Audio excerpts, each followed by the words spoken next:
I still remember the first time I saw her. It was a crisp autumn day in our small town, the kind of day where the leaves danced in the breeze and the air carried a hint of wood smoke. I was home on leave, wearing my neatly pressed uniform, standing in line at the local coffee shop. That's where she entered, her laughter ringing out like a melody.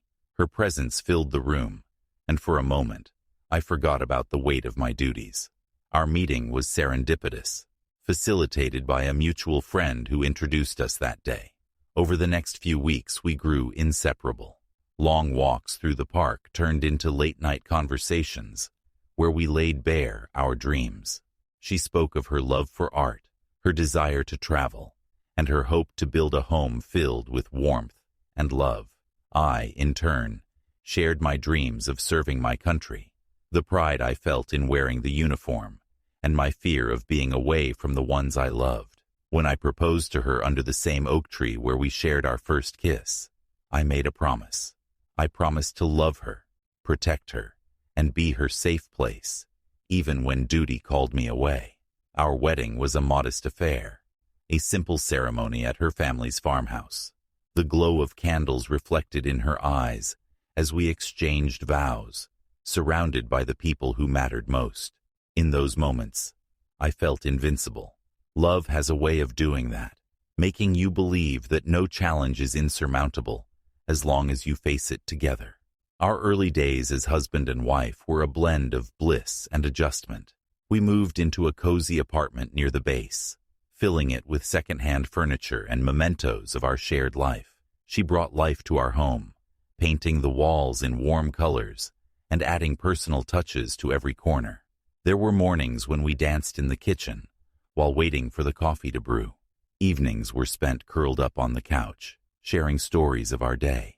I'd never known such contentment, but military life came with its challenges. Deployments loomed over us like dark clouds, and the weight of separation was heavy. The first time I left for an extended mission, her tears broke my heart. She wrote to me every week, her letters filled with love and encouragement. She sent care packages, homemade cookies that crumbled during transit, but tasted like home, photographs, and little notes that reminded me of her unwavering support. The distance tested us, but it also strengthened our bond. Each reunion was sweeter, filled with promises to make up for lost time.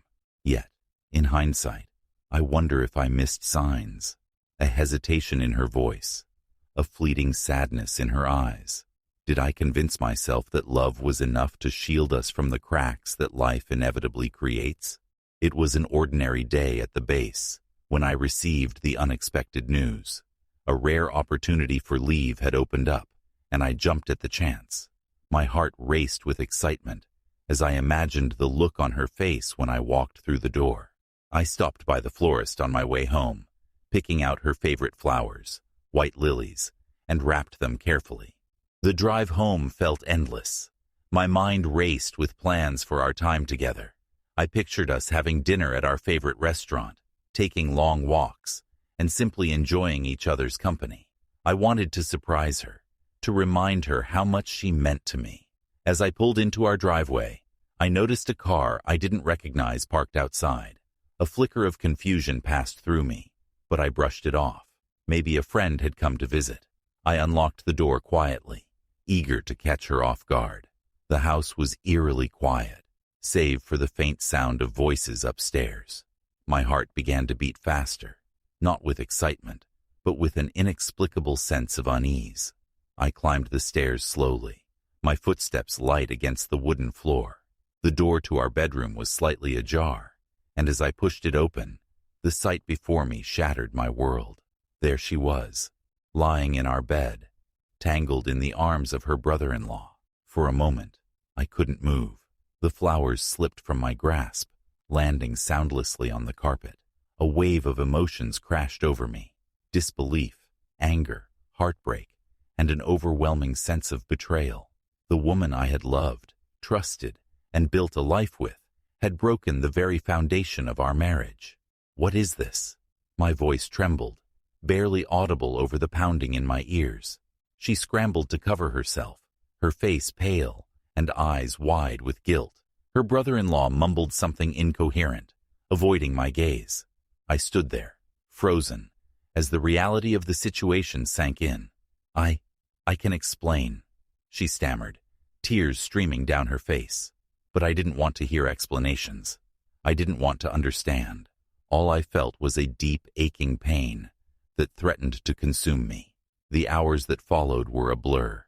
I left the house, unable to stay in the same space as them. I drove aimlessly, my mind replaying the scene over and over. Her apologies echoed in my ears, but they felt hollow. How could she do this? How could she betray the trust we had built together? She tried to reach out to me in the days that followed, begging for forgiveness. She claimed it was a mistake, a moment of weakness brought on by loneliness. Her words stirred a conflict within me. I loved her, but the image of her betrayal was seared into my mind. I decided to leave the military, unable to focus on my duties with the storm raging inside me. I moved back home, choosing to confront the mess that my life had become. I told her I would stay, but things would never be the same. The love we shared was now tainted, overshadowed by mistrust and doubt. Rebuilding was painful. We attended therapy, had countless conversations, and tried to find a way forward. Yet, every time I looked at her, the memory of that day resurfaced. I monitored her closely, questioning her actions and intentions. The foundation of our marriage was fractured, and no amount of effort could restore it to what it once was. Now, as I sharing this, I wonder if we made the right choice. We're still together, but the love we share is no longer pure. It's cautious, guarded, and burdened by the past. I've learned that forgiveness is not a one-time act, but a daily struggle. And while I've chosen to stay, I can't help but feel that a part of me has been lost forever.